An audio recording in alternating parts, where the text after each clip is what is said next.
আজান চলাকালীন সময় সেহরি খাওয়া যাবে কিনা, বা সেহরি খাচ্ছেন এমন তো অবস্থায় যদি আজান হয়ে যায় তাহলে আপনার করণীয়টা কি হবে? আপনি কি খাওয়া বাদ দিবেন নাকি আপনার খাওয়াটা চালিয়ে যাবেন?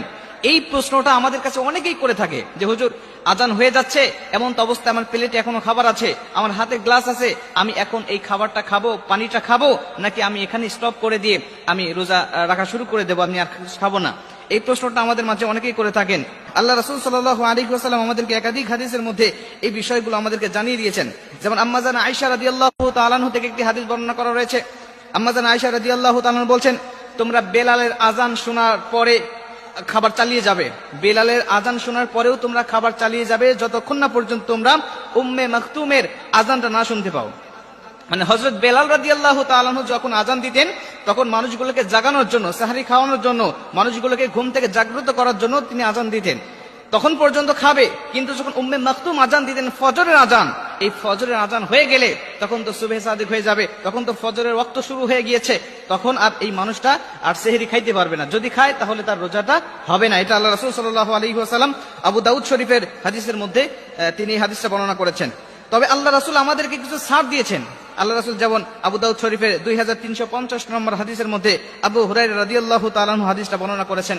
তিনি বলছেন, আল্লাহ রাসূল সাল্লাল্লাহু আলাইহি ওয়াসাল্লাম বলে দিয়েছেন যে যদি তোমরা আজান চলাকালীন সময় তোমরা খাচ্ছ, তোমাদের খাইতে খাইতে হঠাৎ আজান শুরু হয়ে গেছে কিন্তু তোমার হাতের পেয়ালায় পানি এখনো আছে, তুমি পানি খাইতেছিলে কিন্তু অবশিষ্ট পানি এখনো আছে, তাহলে তুমি এই অবশিষ্ট পানিটুকু না রেখে তুমি পানিটুকু পূর্ণ খেয়ে নাও। তুমি তৃপ্তি সহকারে পানিটুকু খেয়ে নাও, তবে পুনরায় আবার তুমি পানি নিবে না, পুনরায় তুমি আবার প্লেটে ভাত নিবে না।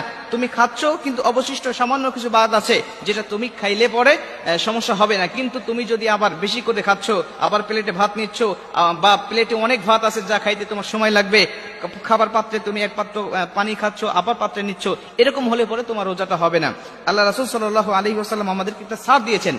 এই জন্য আমাদেরকে একটু চিন্তা করতে হবে যে আজান যখন শুরু হয়ে যাবে, আজানের শুরুর আগেই, এখন তো ডিজিটাল যুগ জামানা, আমাদের প্রত্যেকের হাতে মোবাইল থাকে, ঘড়ি থাকে, আমরা যদি চিন্তা করি যে আমাদের সেহরি সময়ের শেষ সময়ের অন্তত 5 মিনিট আগে আমরা খাওয়াটা শেষ করব, তাহলে অবশ্যই আমাদের পরিপূর্ণ হকটা আদায় হবে। কিন্তু আমি যদি আজানের অপেক্ষায় থাকি, অনেক মসজিদে আছে, দেখা যায় অনেক ভাইরা আছেন যে এলাকার বিভিন্ন মহল্লায় মসজিদ হচ্ছে, আজান হচ্ছে, এখন চিন্তা করে যে এটা তো আমাদের মহল্লার মসজিদ নয়, অমুক মহল্লার মসজিদে আজান দিচ্ছে, আমাদের মহল্লার মসজিদ যখন আজান দিবে তখন আমি খাওয়াটা শেষ করব।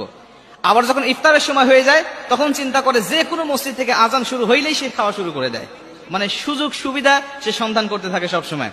এজন্য আমরা চেষ্টা করব যখনই যে মসজিদে আজান হোক না কেন, আজান শুরু হয়ে গেলে আমরা খাবো না, আর ইফতারের সময় ঠিক যে কোনো মসজিদে আজান হয়ে গেলে আমরা সঙ্গে সঙ্গে ইফতারটা করে নেব। তাহলে আল্লাহ পাক আমাদেরকে অবশ্যই কল্যাণের মধ্যে রাখবেন। যেরকম সুবহানাল্লাহ।